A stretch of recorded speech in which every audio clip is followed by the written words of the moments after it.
Hey,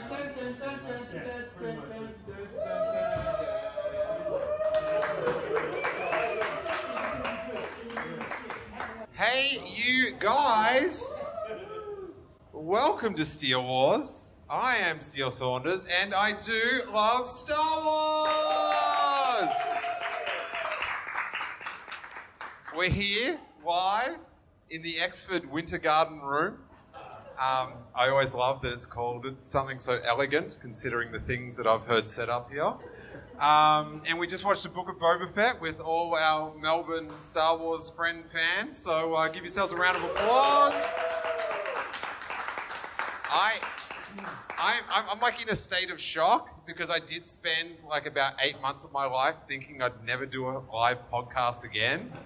And it wasn't because I lost my voice or I didn't have Wi-Fi or anything. I just didn't think we'd be able to be together in a group. And it's just super cool to be here in Melbourne. I had fish and chips today. I had a potato cake. I had flake. I went swimming at Rosebud Pier. I went to the bar. Got a fucking VB. They ran out of VB. I said, give us a fucking Carlton.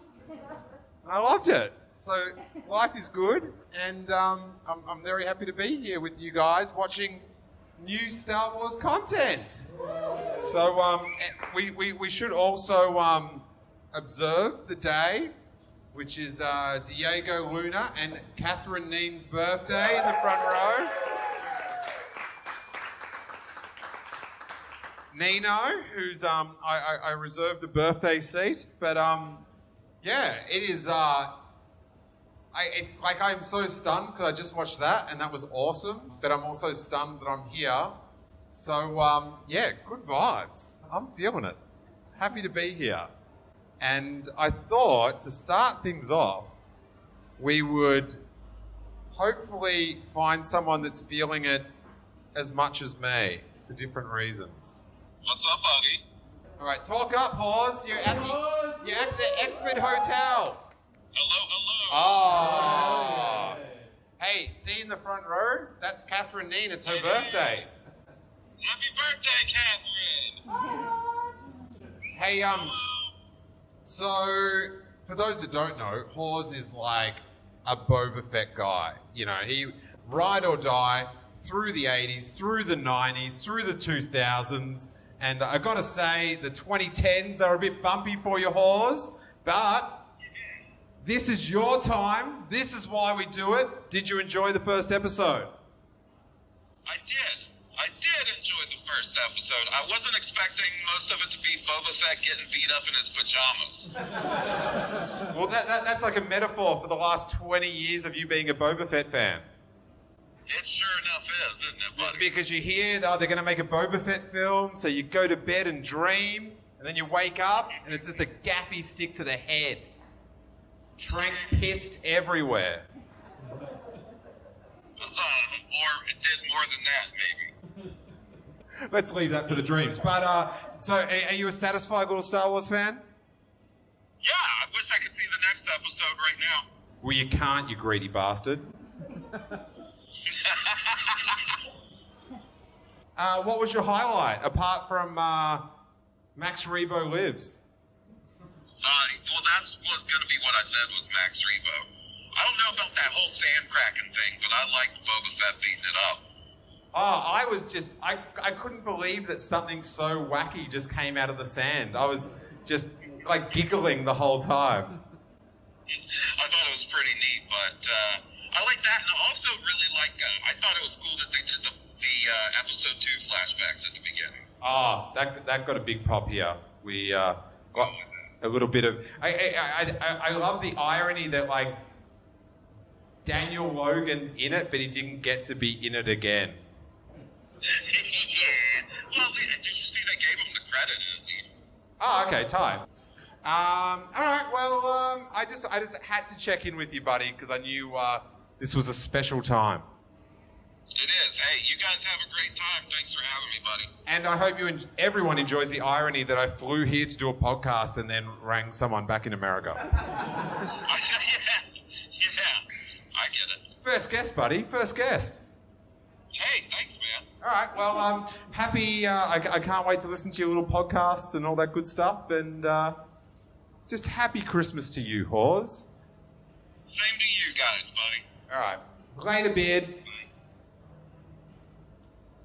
Hawes Burkhardt, everyone. This episode is just a technological dynamo. We'll get our. I can't. It's so quick to do it that I can't even process. All I know is that Max Rebo is playing his space piano somewhere. And I was just... It's like being stuck in another country for a year and a half. You come back and you just see little things and you're just so happy to see them. Who could have known I would have been this happy to see Josh Chapman? It's out of control. But here we are. Let's get our first guest up. He's leaning casually at the back of the bar. He's a great friend to me and you. It's comedian Jonathan Schuster.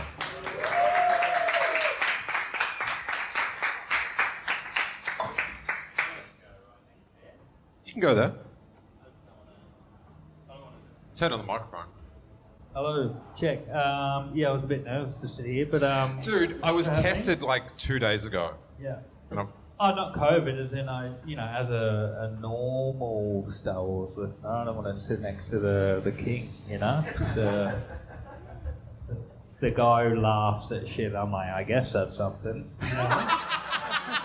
You see like a little curly thing on a head, and he's like, yes! And you're like, all right. But thanks for having me. Loved it. Do you want to talk about it? What do we do?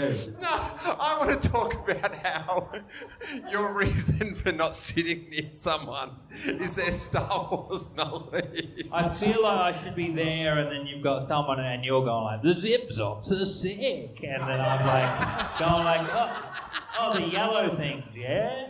And then, but yeah, we can chat about it. I loved it. I feel like the new stuff is much more suited for me. I'm getting into it. The new stuff compared to what's the old stuff to you? The movies. All the movies. Loved this is gonna. I feel like when I talk about sport or Star Wars, I annoy people. But my favourite one was like episode. Oh God, like 7. Sorry. But that was when I finally met you all, and you were like, dun, dun, dun, dun, in the cinema, and I got to feel it for the first time, and I was like, this is sick. And then I watched a few old ones, and I got into them. Haven't really watched the first 3, and then I watched number 9, and I was like, purple, don't get it. And then none of us got it. Rogue One was sick. Oh, that last scene with the guy going, psh, that was sick. And then Mandalorian. It annoyed me for a while. I'm just trying to get up to date, right? Yeah. Mandalorian is like, you're doing shit, and then every few episodes you're like, this is a droid that you might know, and then everyone's like, yes, and I was like, damn it, I know that droid, I'll watch the next one. And then last episode of the first season, that's when all the stormtroopers come, and you're like, oh, all right, I guess I'll watch the next season. And then it gets to the end, and you're like, all right, it's getting good. And then that amazing scene at the very end, and you're like, all right, you got me. So this one, here we are. Thanks for listening. This one is like... I feel like you just belittled the last 40 years of my life. But this is good, right? Because this is like... opens up with those sand guys with the orange eyes, and you're like, I know them. Racist. And you're like, they're not just drip feeding you bullshit Star Wars stuff. It's going, here's Star Wars. Then you got those weird like dudes with they look like robot punk things. They're sick. And they come in, and then those giant like frog dudes that are sick as well. And then you've seen like 3 people in a row. You've killed Jabba the Hutt. And did we watch the same show? Yeah. Okay. What was the frog guy? The big 2 frog dudes who like, you better not trust them, and just what, because they're fat and they look like a frog? You should trust them, and then they save the day. No, this is so rad, because you're coming into it fresh and you're just like judging it how you see it. But like, they like to the rest of us, they're green pigs. Ah, yeah, the green pigs. What episode were they in? Return of the Jedi. Oh, yes. Cool. And they were bad in that one? Well, they were bad guys. Yeah. They were just that. But I feel like this is their redemption because now because their trait is loyalty, obviously. And now they're loyal to our guy. Like when they were loyal to Jabba the Hutt, fuck that. Yeah. So they were Jabba the Hutt's dudes. Yeah. I'm coming in fresh, right? And I feel like at the start where he's in that slimy pit, that was that sandworm that he probably died in. The Sarlacc pit. Yeah. Yeah. It's so annoying for everyone else because I'm just like, is that the... But yeah, I loved it. I had lots of fun.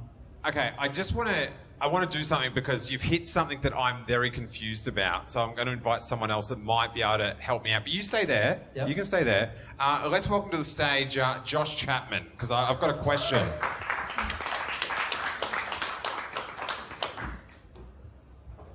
Josh Chapman of Star Wars Spelt Out and Chapman's Hello. Cheapies. So weird. I've watched so many of these things from down there, and now I've made it, but I'm up here, and all these people who are my friends are going, we paid money to see the guy we just talked to down there. Trust me, no one that's ever been on the Exford stage has made it, okay?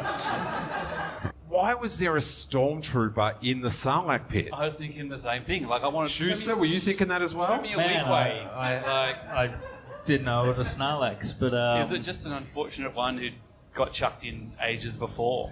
I don't know. Does anyone have a theory just that, like, he was walking past one day? Does anyone got any backstory on that? He was there to investigate a ruckus at the Sarlacc pit, and then, got kicked in. He expected the Wu-Tang. I did like that the whole, like, the Jawa, how the Jawas took it off him, that sort of fitted in with, like, the Aftermath books and... Yeah. Cobb Vanth and all that. But what was your... how did you... I don't really think I've said my opinion. I thought it was really good, but I am like... It was so much like setup that... Yeah. I feel like if I was at home, I'd be more like content. But like there, I'm just like, I can't. Just Give us some more. just I was chuck it up waiting for us. The Baby Yoda-esque reveal at the end. That was the stormtrooper in the Sarlacc. Yeah, so I kind of thought, maybe they'll do some big kind of like some crazy twist at the end, but they didn't really do that. But no, I thought it was cool. Like Max Rebo, he's just got a new band. He's like Billy Corgan. He just sacked the old band. He just calls it the Max Rebo band with a bunch of different people. And stuff. I assume that music reference is hilarious. Yeah, but for anybody who gets that. Wow, he's like you are to me. Yeah. Cool. Why don't you run this fucking show, this fucking loser? Sorry. Sorry. The end bit where he got past the drink. Yeah. Yeah, that felt like a lot like when I got to the Exford today, and I was like, oh please, just give us the most like Melbourne beer you have. Like, just give us a VB. Like Tuscan bitter. Right? Yeah. TB. TB. Finally. Hard-earned first. Hey, so what was up? So on Tatooine, little pods of water grows under the sand? Is that what they moisture farm for? I always thought it was the antennas and they were sucking in the clouds. Have they just been like going through this convoluted process for generations to get water and they just never bothered to look in the ground? Yeah, I've got Do you no think idea. that was Lars Homestead when you first saw it? At first, and Schuster actually leaned over to me and said, "Is that Luke? Was that you that said that?" Yeah. Yeah. It was at Luke Skywalker's house, but it was square. But it seems like it's like a patterned. It's like Metricon. They're all the same. Yeah. It's just... Tatooine Springs. Yeah. Local reference. I like the idea that it's so alien that there is these little pods of water. Like that's just like a really sweet sci-fi thing. Mm. When that dude from Mortal Kombat came out, I thought like He-Man. Oh. I thought that was the lost He-Man figure. There must be some six-armed dude. yeah. Where's Fresh when you need him? At first I thought it was going to be like a crate dragon. And I was sort of like, oh yeah, crate dragon again. And then when it came out and it was like the Minotaur or whatever, I was like, this is just batshit crazy. I enjoyed the ride of just like it kind of reminded me of like Battle for Endor era. But it was You get that perfect reference? I don't want to spoil the magic, but we had a technical hiccup like just before that happened. So we sort of had a little break and kicked back into the show. And then it was just like, getting back into it. And then like a minute later that just happened. And we were like, whoa, what happened? Are we watching the same thing? It's just like... That was crazy watching the most boring part of the whole show. They're just looking for water and sand, and then we had to watch it again. That was so annoying. And then a 6-armed cunt comes out of the sand, and you're like, oh, well, it's worth it. You know? And we went back just to make sure we missed it. Well, what happened, everyone that's listening at home or at work or on a commute? Like and subscribe. That there was an internet outage or something. We had to restart the computer midway through the water digging segment. I have to say, it was the calmest I've ever been during a technical hiccup during a podcast, because I was just like, watched half of it. That's up until like that minute. My day's been so good, so I'll let Paul hit refresh for a little while. Jonesy there on call. Oh, Jonesy! Let's hear it for Jonesy, everyone. Cool head. Let's get the Jonesy eye view. Let's welcome technical master extraordinaire Paul Jones from the Geek Dude podcast. I hadn't seen Jonesy that cool since the laptop nearly went flat at Wrestle Rock, and I was standing behind him. He got kicked out, and it was like the battery thing was flashing halfway through Wrestle Rock, and Jonesy just very calmly went and... I know, see, that's not the worst tech issue I've ever had in a show. We're doing a show in front of about 300 or so people. Oh, wait. Can I just... So there was a technical issue at the Chris Fresh affiliated Wrestle Rock? I believe so. Okay, good. I just wanted that marked down. I know, this was a tech issue also at the Chris Fresh affiliated MCW. First match going out. We've got pyro, ballyhoo, lights, and my entire laptop crashes. So you've got 300 people all staring at me, expecting me to fix it. All right. Well, how's that compared to 20 people staring at you, expecting you to fix They're it? more important. Okay, No, great. put the laptop over your head for that. What's ballyhoo? I have no idea. It's pyro, it's ballyhoo, it's some wrestling shit. Oh. But I was going to say, you were mentioning the six-arm. There was one in the 1989 He-Man called Sagittar. Yep. Picture that creature, but as a man in a red helmet. Bright red, there's... Yeah. Bright red helmet. Yeah, I was having some kind of He-Man flashback. Hey, Schuster, this is what nerds talk about all the time, mate. It's great, and I'm glad I'm here. But with He-Man and Star Wars, has there been a crossover before with the toys and stuff, or you're just Only comparing in our playgrounds. Okay.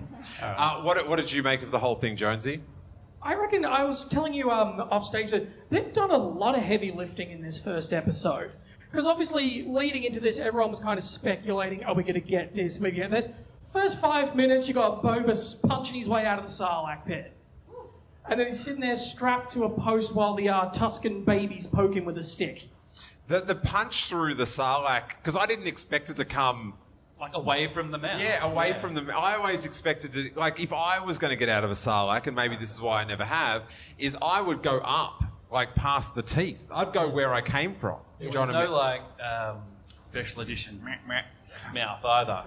Yeah, no beak. No Maybe beak. they did that just to avoid the beak. But the cool thing about this episode especially, and I go on about it all the time, is it like it hugged all the other episodes. Like it gave you like those peak, like the prequel props, and then like Return of the Jedi. Like it's sort of like How good was the smash sail barge? Just like all didn't- the wreckage and stuff. Didn't see enough about that. I tell you, like, the really weird thing I was thinking about was we, about 4 years ago in Thanksgiving, went to the Sarlacc pit.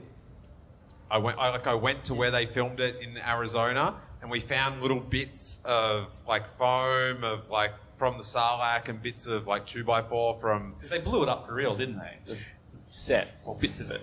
No, they didn't blow up. That was a model that blew up. Okay. But what they did, not very environmentally aware, was they sold as much of the wood as they could, and then there's 3 different houses in Yuma that are made from the sail barge. Cool. But then the rest, they just pushed into a hole and put sand over it. So if you go to the right place in this sand dune, you can find bits of like 2x4 and bits of foam from the Sarlacc. But when I watched it just then and he punched out, reality like wasn't, like I wasn't thinking of reality, I was just thinking of my timeline. That's pretty true to form. And I was like, oh, when I was there, he could have punched up at any moment. He was down there waiting to come up. So it must be quite wide, because the mouth is there. Like, is he just... Because in my head, I always figured he'd just rock it out. And that would be the easy way out. But he sort of got some distance and kind of just burnt his way out. I wasn't quite sure the geography of it. Yeah, well, there was a video game trailer or something where he did jetpack out. I don't know what it was, from Battlefront or something. But I always thought he'd jetpack out. But the just the fist, I felt it. I like that they did something sort of super expected, but gave it a little surprising twist. Like all the fan film things I've seen, there's been a few of them like who've done that. Like they've made their own Boba Fett fan films. A lot of them start with him coming out, and it's always just some dude in his homemade costume, pristine with a little bit of kind of like. Well, he doesn't want to get it dirty. Yeah, exactly. He's just come out like covered in crap, basically. Like he's just got the guts all over him. I would say my most negative thought during it was when he was in the Sarlacc. It did look like a fan film. I don't know. I've just seen it so many times, so I think that like, the fact that he came out somewhere different and he was grubby was like, all right, I can separate. This is a bit no, but when he was like, he woke up and he was like, when he was in the throat, it just felt like. It felt like hentai. It felt like he was just like. I don't understand that reference, but I feel like I don't want to know that reference. Okay. Turn on your incognito browser. All right, a few people at the back get that too much, and I'll be steering clear of them for the rest of the night. Did he steal the oxygen from the I believe suck it on? Yeah, I think it was like something to give him a little bit of juice. Yeah. I do think at some point they'll explain the Stormtrooper. Because there's so many flashbacks and back and forths. Like it's going to be super like lost. Like I'm looking forward to the edit of like in chronological sequential order. Yeah. You reckon they'll do the they'll do more flashbacks? Almost like you said, like a lot of heavy lifting has been done. Like, do you reckon there's much more to? I think it'll be a recurring theme that he's going to get into the pod. Like that's going to help us bounce back and forth. There's more flashbacks. Yep. I guarantee Josh Chapman. Nice. Yeah, but Jabba's palace was very clean. It's been Bib Fortuna must have hosed that place out. Something shocking after like Jabba was gone. It was like pristine. Getting to go to that other little restaurant, the Oasis. That gave me my Jabba's Palace like hit with like Rebo, and then the dude like there was like the little guitar. There was like Struthers there on the guitar. Would you like your helmet polished and serviced? Jones, come on, mate. Come on, that's what they said when they came in. We got oddly sexy Twi'lek action. What do you mean? Twi'leks are nothing bad. That's a whole not following Star Wars during the 90s. It was just hot Twi'leks in comments. That's the good-looking man Twi'lek I've seen though. It's normally like beautiful women, ugly blokes, like you're in Latvia or something. Like it's. he felt very. I've been to Latvia. I don't know. He was really like Star Trek character-esque. He was just sort of like a dude on the street with some tentacles on his head. Like, in Star Wars, he just seemed like he was a guy. Yeah, I don't know. There was something weird. He needed like messed up teeth or something. I don't know. Sorry, can we stop for a second? Are we talking about the guy with the almost it looked like the blue thing from The Fifth Element who came and he's like charming? Yes. Yeah, he's sick. The mayor's little offsider. He was like really just like friendly, but I feel they're going to be terrifying later on. Jonesy, any other thoughts? Well, going back to what I was saying before about the Tusken babies, if Disney Plus have got any smarts, they need to do a Muppet Babies-esque cartoon about the Tusken Raider babies. The catch is the exact same theme tune, except sung in that particular type of tone. So you've got the classic Muppets baby theme with... License to print money.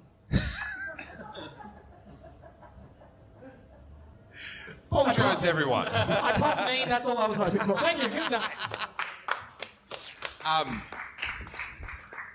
Paul, can you jolt us through a few bits of action here? All I can think about is I was so happy that Max Rebo lived. And it was obviously a guy in a suit too, which I loved, or a puppet. You know, like it wasn't you could see the creases on the arms and everything. Like, great. I like the like little things like just like the Rhodian, like the captive Rhodian's fingers, and it had the little spongy things on the Did you end. drop a Slimo in there as well? I did. See, that's the prequels. Like, oh, look at him. Look at Rebo. Like, and he's even got like, is it Rebo or is it another? What do you guys reckon? Do you reckon it's Max Rebo or do you reckon it's someone else? Female. It's a female. Yeah. How do you know it's a female, Blake? It's different. Like it's the ears and everything. It's different. Than the eyes. I love, like, I only had a Star Wars podcast, like, I can tell by the blue elephant's ears it's a female. No, the eyes. It's the eyes, Steele, not the ears. His piano looks smaller as well. He's gone sort of Murph in the Magic Tones after the Blues Brothers break up. That he's just sort of working in a lounge bar with a smaller band. And this, the Bith with the guitar, he absolutely ripped it up. He shreds. He's real good. Are they similar to the same people from the famous Cantina scene? They look similar? Very good, Schuster. Well, the Bith, he's like normally they're in the Cantina band by themselves, and then Max Rebo over there, or Maxine Rebo, if you will, maybe a lady. He was in Jabba's palace with different other musicians. Oh, yeah. So it's like band. a Super group. It is a super group, yeah. It was the Max And you're Rebo just band. jerking off like they're like them crooked vultures. Anyway, sorry. Again, I don't get that music reference, but here we I are. got it. I got it. Friends were made. Hey, how about we welcome up the birthday girl herself, Catherine Kneen. Hello. All right, Happy birthday. Thank you. Catherine. Without mentioning Diego Luna, what did you think of this episode of the Book of Boba Fett? I really enjoyed it. Like, it was super fun. The six-armed creature terrorising that poor little doggy. I was very worried for the dog, but it was great fun, and I did not expect that much flashbacks in the first episode. Yeah, it was great. It was great to see. Yeah, The punch. especially Attack of the Clones. I think there's a different shot in that. I think that close-up of the helmet, With the reflection. is not from the film. I think that was either that's an older shot they've put in that wasn't in the movie, or they've got a kid with curly hair to do that. I think that's a new one. I have to double check. They might even have like B-roll. alternate shots from the original footage, or just have refilmed it. It was very surreal to see, because I was sort of thinking like maybe we'll see like bits of Return of the Jedi, and then bang, Ep 2. Yeah, I wasn't expecting that. No, but it was a really good way to start it off, to go, nah, this is who he is, where he came from. But Camino. seeing Oh Camino, yes, yeah, that was a big pop. Do you think that was that new animation of Camino? I don't know. I'd have to go back and check it again. Have a look. It looked good. I don't know whether it was 2002 CG or. I feel like it was new, but it just looked exactly the same, which is sort of to its credit. Yeah, they've kind of balanced that quite well. Like when they did Mandalorian, they were sort of doing like the super battle droids in that flashback, where it was like, oh, it's that thing I remember, but it just looks like it's done in new technology and stuff. So, I mean, I really like the sort of trendy Tusken Raiders. These were like sort of like the high-end Tusken Raiders. They're a bit more tailored. They weren't just sort of dudes in rags kicking around. I think they've been living a high life, like they're the upper caste. of the sand people were tattooing. Yeah, well, they're just pouring water on the sand. They don't give a shit. It's pouring one out. So did everyone think that was Luke Skywalker's house for like 2 seconds? Yeah. Yeah. Yeah, he laughed at me. No, because you said, is that Owen Lars? And I'm like, it's 5 years after Return of the Jedi face. Like, Yeah, we could be in the same fucking house. Someone else could have repopulated to the house. that is true. The old lady from. He said it was because someone else could have It was square. Like, I think they like made it like it was like really smart design that they made it very similar with like that the dome and the dish, but then they made the actual igloo like square shaped. I liked how they like they were like this. We've just attacked us out by the Nazis. Yeah. That was sick. Oh, I thought like of the because it's just been Christmas. It was like the Wet Bandits. Oh yeah, and the Wet Bandits. Ironic name for Tatooine too, being the Wet Bandits. Yeah. Really showing off how good you are at your job. We leave the taps running and everything. We do not give a shit. Wow, I just had so much Home Alone in the last week that these references are really hitting. Was that so? Is Mos Espa? Is that the city in episode 1? Mos Espa's the pod racing city, Yeah. so that's where Anakin grew But up. it does not. It looks like the backwater in episode 1. Really. Yeah, well, there was like theories that how they had that shot of it in the canyon. That was where where they used to have the pod race. Oh, okay.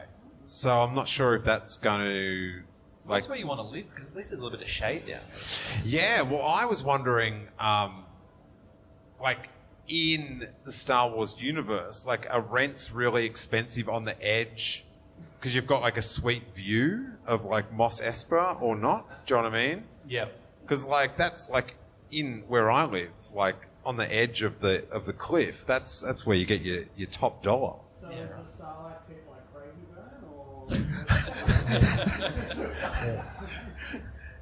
What other? I particularly loved, and I was sort of like anticipating it because like when he was going to escape, I thought he was actually going to escape, and then I was like, oh, I thought he was going to do something to earn the Tuscans' respect, and then at the end, he did just that. I thought it was the kid was the crux because he kind of doesn't kill him when he had the chance. So I sort of the kid kind of watches him get beaten up, and I thought, oh, he'll let him go or something. But it just seemed like he thought he was cool and wanted to antagonize him, I suppose. Yeah, I thought when he didn't kill him at night, that would sort of like, I vouch for you. Yeah, almost like when they were beating him up, he'd come out and go like, no, like you didn't kill me, like let him go. But he's like, no, I'm just gonna like treat him even worse. Yeah, I'm just going to make him my personal water boy and just like slap him in the face a few times.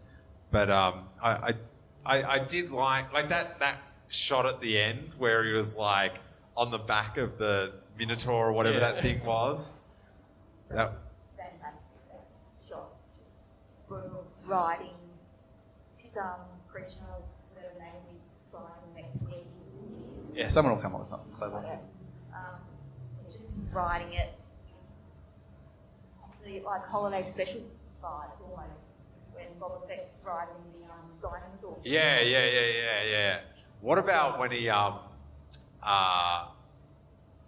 got out of the tank and just like, hey, I'm flesh and blood like anyone else. But when Tamira got out of the tank and just his broad chest, I was like, what a man. Working pretty well. He was like, looking very sort of smooth and he was very defined. Never noticed how defined his teeth are as well. Did anybody like? He's just like, wow, he must have got his teeth done for the show or something. Like, Really? I don't know. Like, it really seemed like he just had these big choppers going on. That was sort of, I don't know. I kept looking at it. Maybe Very it's just me. focused on the teeth. Yeah, I was like, his nipples are far apart and for good reason. Yeah. And you're checking out his dental work. Good molars. Yeah, it's like he's done well. It's all that Aquaman money. It's weird that like Boba Fett like had this mysterious John Wayne mystique and stuff, and it just turns out his like personality is just Tamira Morrison in space. Yeah. Well, a lot. I mean, it has stripped the mystique. Like the mystique is pretty much gone from him And now. that's what another thing I love about this is the Mandalorian. There's so many times we're like, I might take my helmet off. Actually, I won't. And you're like, they're teasing you the whole time. And this first minute he takes it off. I'm like, good. We know what you look like. It's fine. You know what I mean? Does that make sense?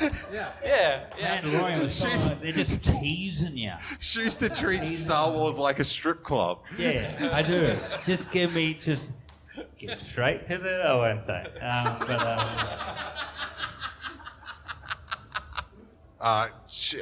Jonesy, whip us through a bit of action. I had one note on my phone that said Boston Dynamics because there was one animal that was a bit like Boston Dynamic-y. Yeah. What's Boston Dynamics?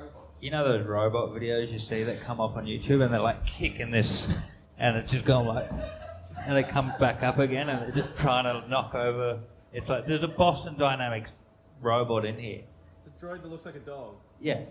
That's way better. Oh, is that the ones that were dressing him up? No. Oh, they're the ones that were in the street when he was sort of walking just down. wandering around. Yeah, gotcha. I have no idea what you're talking about, Schuster. You've never heard of Boston Dynamics? Is there one person that has no idea what this is about in the audience? Sucked in, dog. Star loser. Get with the times, old man. You had a kid. You're too busy playing nursery rhymes or whatever. Watching Bluey.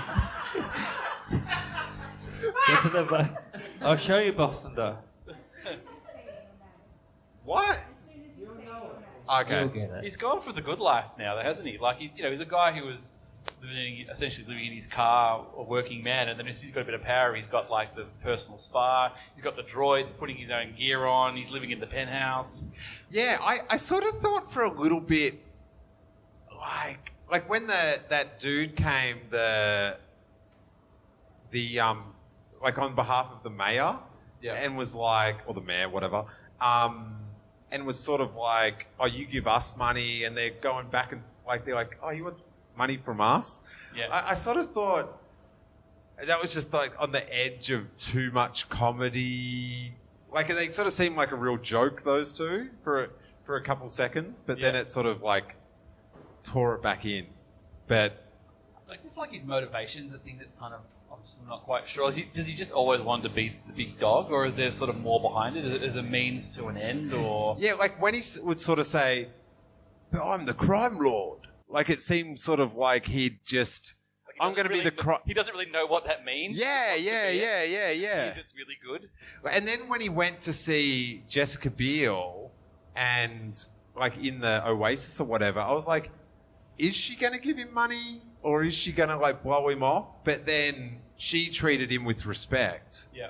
And he got the helmet through. He's almost just like imagining what he thinks a rich person does, or what he thinks that ambition should be. Like maybe because his dad wasn't around all his life or something. Well, like I always think of Homer Simpson when he imagines he's the Godfather and he's like covered in gold. Oh no, he's walking down the street. And he goes, that's a nicer donut. Yeah. And then he wakes up and he goes, organized crime.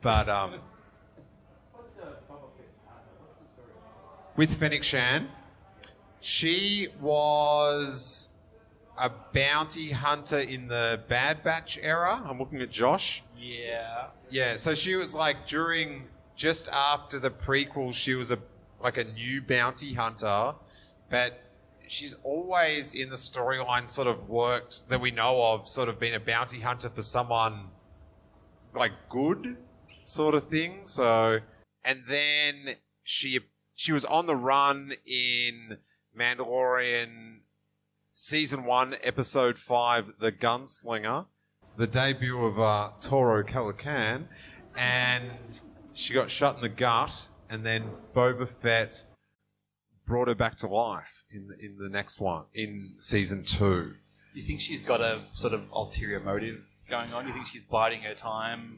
I'd be really upset if like she did a heel turn. Like I sort of like that they're a team and they're sort of bad, but they're loyal to each other. Like I like the perceived code of the criminal that Boba Fett has. So yeah. I'd be really upset if she sort of turned heel and did a heel turn. What do you think, Catherine? I did like when she finally cornered those two guys in red who don't know who sent them yet. She decided, I only need one of you, kick one off the edge. I love the push over the edge, and then how about you answer some questions, buddy? Yep. Oh, man. So good. So good. I like, they were doing a bit of Parkour. parkour. Like the Casino Royale. Ah. The first step came in there. Let me ask this, and if anyone, there's shots of the Slave One moving across Tatooine. There's a shot of them looking at the Slave One, like in the trailers. Yep. Oh, there was the bikes as well. So there is a few things that we've seen in the trailer. Was that it was all the trailer was the first 10 minutes, and then I mean I've avoided the TV spots the last couple, so I haven't seen a few things, but there was definitely things in those early trailers that wasn't there. So Yeah. they lied to us again. The feast. Yeah, even Oh, yeah. the Beast wasn't in there. And there was a lot of lines that were in the trailer. There was just Boba Fett talking to Fennec Shan. Oh, and there was the Hammerhead. He's not... Which I presume the Hammerhead's going to be the mayor, do you think? Yeah, it could be. Yeah, it was just weird because it kind of ended. Correct me if I'm wrong. It ended on the end of the flashback too, and not in the because they kind of put him in the pod and he does the flashback, Yeah. and they end on the flashback's kind of the end of the episode as opposed to back in the. Because I was kind of like I said, I was waiting for that sort of moment of just like like don't get me wrong, it was great. Like Mandalorian had that bomb that had dropped. They didn't kind of do that, so I guess he can end on a flashback. Yeah, I like in the flashbacks, to their credit, like when they were having like the Sarlacc pit flashbacks and stuff, and the Sandperson flashbacks, I was really involved in that time rather than thinking it was a flash. Like, do you know what I mean? Like, I wasn't thinking like, well, flashback to the present sort of thing. Yeah. I completely forgot my timelines. Like when they took the helmet off, the Jawas did. I went, oh, he looks the same. Like I thought they were going to like youngify him, and I've gone, oh no, that was only like 5 years earlier. He would look pretty much exactly the same. Like I was expecting him to have like a full head of hair and all that sort of thing. I was expecting sort of young Attack of the Clones era. I don't know why. I just in my head. I just kept thinking flashback means back, so they'll have to make him look different. It's remiss of me not to mention when he says to the dog, "No hard feelings, mate." Yeah. That was just like I feel like Australasia has ruined Star Wars now. Yeah. With slang. Do you reckon that was a Tim Morrison on the spot? Oh, yeah. It has to be a bit of. That's a swoop bike from the just trailer. coming in right there. We've seen it. Yeah, that was. I like the Australiana They've of gone it. down hard on the New Zealand accents in Star Wars now with like Omega and Boba Fett. Attack of the Clones being the famous one shot in Australia, but they're all doing accents and stuff, even though it's like, oh, there's that guy from Neighbours, blah blah. There is no real prevalent Australian accent in Star Wars. I think there's a deleted scene on one of the DVDs where there's a bloke who's got a really thick Australian accent, but he didn't make it. What did Claudia Carvin sound like? She had an American or British accent. It wasn't an Australian one. I'll have to go back. I totally forgot that she got deleted. Claudia Carvin was in... Was it Attack of the Clones and she got deleted? Yeah, she's in this weird sort of... They all go back to Padme's family and have a dinner and... Yeah, it's weird. We've been watching Secret Life of Us this week and... you really engrossed yourself back into Australiana, haven't you? Oh, dude. You don't know how many meat pies I've put away in the New past episodes week. of Bluey as well, and everything. Like, what a bonus. I love when they mention Australia in any Hollywood film. I love it when there's a world map and then Australia's there. And a friend saw the King's Speech in Perth in a cinema, and there's a one scene he's like, bloody Perth, Western Australia, and the whole cinema like cheers.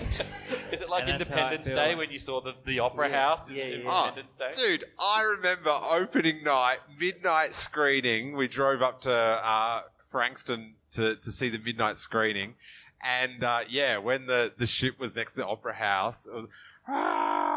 Oh, Could be us dying. local reference. So do you reckon he said like "g'day" for the Australian stream and like "konnichiwa" for the Japanese? What do you think of the dude with the red shields? Have we spoken about them yet? They were cool. I'm not sure how they fit in. And that was the whole thing, like, because she kicked him off the edge of the thing to get the information, and then Boba Fett went home and got into his little tank, and then we never found out the information. So it was sort of like, I thought that would be I kind of thought, he's going to drop Hut, or there's going to be some sort of, like, clang they'll do, and that's the information that'll sort of send us off, but it didn't happen. Do you think those guys were working for the mayor, or do you think that's a different, like, group of people? There's speculation because they're wearing red and with this symbol that they're Crimson Dawn. Ah. Or are they tied to with the taggers in the flashback? They seemed like different. Like the taggers seemed more like a bikie gang, and they seemed Far more organised. yeah, I don't know. Like the swoop gang seems more like Like he's got to bring all these unruly people into control. That's part of the gig, I suppose. Yeah. Well, there's a mystery. The Gamorrean running. Did you love that? I didn't. When the Gamorrean ran and you just started hacking around. Oh yeah, I loved that. It was like the WrestleMania 3 run-in or something. Yeah. Does anyone else got some thoughts? So I've got a question. What do you think the overarching of the series is? Now you said the first episode. What do you think the series is about? All right, so Darren asks, what do you think the overarching series is about? I'm thinking we're spending more time in the past than what we thought we were going to. That maybe it's going to be like 50-50 past, present, until it slowly collides somehow, and the past will reveal his motivations for the present. That's pretty good. I would have to go, because it is like when I try to work out what's going to happen in the present, who knows, and how it's going to work in with I assume that the Mandalorian's going to come into it at some part, like in the present time, and it's sort of going to I assume that the finale of it will give you some pieces for the Mandalorian season 3, but I don't know what they are. Which to its credit, I just have no idea. Schuster, you're an expert on these matters. I reckon it's going to be more like Jabba the Hutt. Every time anyone's spoken about him, he's a gangster. So I reckon it's going to be a bit more Soprano-esque, looking at all the different areas of the underworld. And I reckon whoever those really polite people with the long heads, I reckon they're going to be... I reckon people love having, who's the guy from Breaking Bad? He, serves them the meal. He's like, thank you for coming today. And you're like, he's the worst, man, but he's polite. I reckon they're going to come into it. And then I reckon at the end, because he's amongst all the gangster world, he's going to get an orb or something that you'll just froth at. And then they'll be like, that's the crystal in the lightsaber, and then that'll connect, and you'll love it. It's called the Kyber crystal, mate. Sorry, Kyber crystal. Yeah. But I think there will be, because of the underworld, they'll get some cool something amongst it. Yeah, There'll be the Baby Yoda-esque sort of reveal later on. I think you're right, and you're right that and it's like a course for a great series. If you're filling in all these gaps, with the flashbacks, and you're doing Return of the Jedi stuff, you're doing Clone Wars era stuff, and then at the same time you've got a Sopranos, some machinations. That's what I want to see. I want to see machinations from all sides. I want to see turns. I want to see double turns, except for Fennec and Boba. I want them to be like that always. Love story? Not your love story? Not a love story. I did like their dynamic about how Fennec Shan called him boss, but sort of was in control. Was sort of saying, oh, this is what's going on. Like, it wasn't subservient. It was like the boss was almost like boss. Like, it was... Like a pet name. Yeah, but it was sort of like, you are the boss, but I'm calling you boss to let you know that, like, I'm also the boss. I feel like that he kind of needs it. It seems like he doesn't really have much of a clue how the things run. Like, he kind of just goes, top dog, want to be top dog equals success. The actual other stuff, he's kind of got this idea in his head of what he thinks what he wants it to be and what he's got to achieve, the actual realities of it. So I think that's what's going to play out. There'll be all these sort of other things he hasn't considered as part of the job, and whether it's what You he reckon actually wants. they'll smooch by the end of the first season? No, I think he might go back to bounty hunting at the end. Oh, really? You might give it up. This isn't actually for me. This is like I kept thinking this is the goal that I needed to prove my worth to get to the top. But I think actually I'm just a simple man in the galaxy. I'm reaching above my station here. He did come across as a simple man making his way in the galaxy. Yeah, I don't know if you like it. It just seems he was like, he'd just seen The Godfather and he was like, oh, let's go do that. Let's go get some cash. Yeah. And he's got to you got to go staunch a few people first. Yeah, or like, well, I want to be the top dog, but I don't want to have to torture anybody. I don't really want to have to make anybody scared of me. I've got this sort of idealistic idea of what I want to do. And I think push might come to shove and he might be like, actually, I'm just going to get in my ship and go do something else. Blast off. Excellent. Any other comments or thoughts, things we missed from the first episode? I liked seeing all the coins. The credits? Are they Republic? We need the pause. This is where we need those screen grabbers. Yeah, but I don't think we've ever seen that amount of coins in the Star Wars universe before. And just the helmet full of. Yeah, the pokies and stuff. Yeah, and then people scrambling for the credits. Bloody Jawas. I gotta say, on the screen, Ming-Na Wen is Fennec Shan. She's cool as shit. She is so cool. I saw her do a panel at LA Comic Con a couple of weeks ago, and she's just like, she's a big Star Wars fan, and she's just got like just that cool swagger about her. So, and there's Jennifer Beal. Have you ever seen that movie Flashdance, Schuster? No. Okay, well, there's another reference you won't get for the night. That's good. And the other Twi'lek, the yellow one, was she yellow? I think that the one that sort of gave the helmet. She's signed to Jackie's modelling agency, so I'm hoping to befriend her very soon. Yes. Christmas party, that'll be good. Quick, two things. Yep.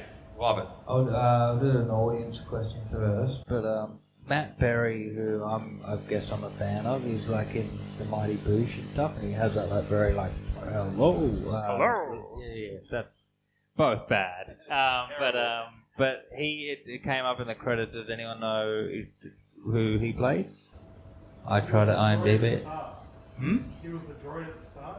Ah, In thanks. the throne room. Was he the one introducing all the guests? Yeah. Oh, so he was 88. Yeah. Oh, wow. I got 88 for Christmas in like 1983. They're bringing people back. Yeah, that droid's like a Star Wars reference. Oh, that's cool. Yeah. You would have laughed, loved it. Was that the droid torturing R2 or someone else? The droid that tortures the Gonk droid. That no! Catherine's now having He's pulling the flashbacks. levers, isn't he? Yeah. Yeah, and then the other one, the one that says, you'll be a fine addition to... That's EV99. Yeah. And that was he's the more expensive one, if you find that at your garage sale. Far more expensive, I must say. Yes, Schuster? Second thing is, I love that Boba Fett was rich and he had all these droids just giving him towels and stuff. I love that. When and he- just like gone with all of his stuff. When he did click it on, like the droids were all clicking it on, like a little Tony Stark style, Yeah. I enjoyed it, watching it more than I would have thought. If someone said, there's this scene where all these droids put on the suit, I'd be like, that sounds a bit toy. But watching it, I was like, hey, it's pretty the sharp. Fancy life that again, it's that thing that he thinks it's what fancy people do. You get like droids to do stuff for him. He's a fancy man now. Like Downton Abbey with the ballots. Yeah. He's got his surfs. And it was really cool to see the way his gauntlets, like they clicked, like it was, because in the 80s they're just bits of plastic and metal spray painted and stuff, and then to see him like click and stuff, just it was really cool. What are your Star Wars references, you guys? Loved it. Bring on episode 2. Let's. Is there any other audience questions or comments? I really liked how you could see the Bacta tank in action working. So he's not that pasty white. He can get his tan back, and he's looking healthy and ready to fight. His eyebrows. He was a regular Ash Williams.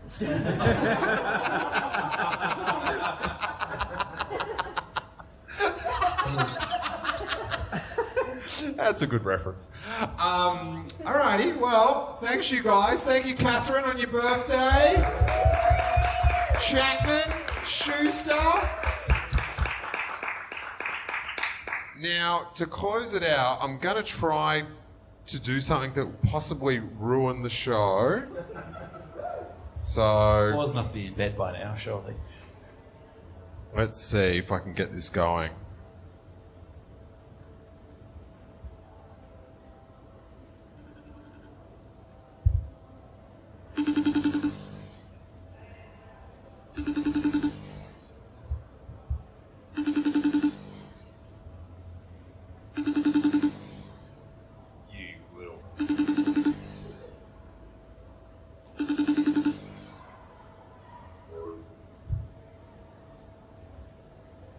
And that was Corey, everyone. Give him a round of applause. Good to hear from Corey.